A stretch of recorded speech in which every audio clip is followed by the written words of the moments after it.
pour les stars du cinéma français, CIST peut être la meilleure rentrée qui soit. Depuis plusieurs jours, de nombreux acteurs et réalisateurs sont réunis au Festival du film francophone, à Angoulême, pour présenter chacun leur prochain film, dont certains sont particulièrement attendus.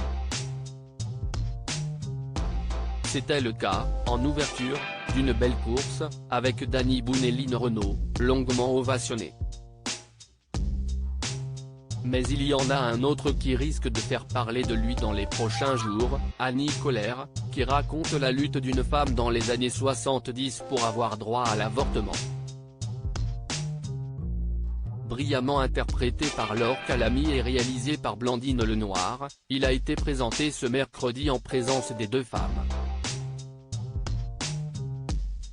L'actrice, radieuse dans son look fleuri et même estival, semblait très heureuse de retrouver Dominique Besnéard, créateur de la série 10% qui a révélé celle qui interprétait le rôle de Noémie.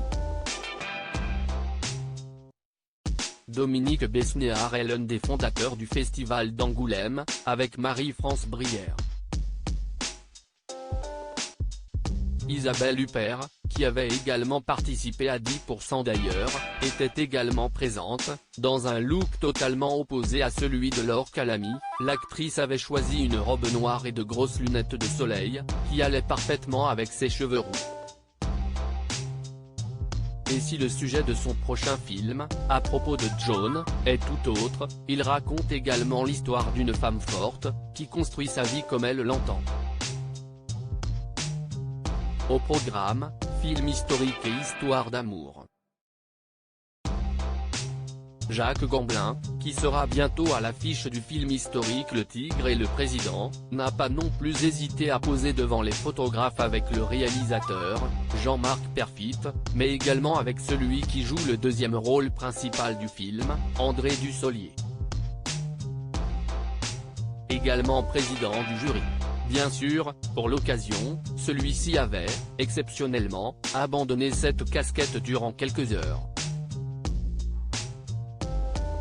Nora Arnezeder, quant à elle, était venue en tournée de son réalisateur, Salim Keshiouch et de deux de ses partenaires, Kevin Michel et le jeune Hassan Nalili pour présenter L'Enfant du Paradis, un drame très attendu depuis plusieurs mois. Plus discrète depuis quelques années, l'actrice était cette fois rayonnante, dans une tenue très décontractée avec son genre.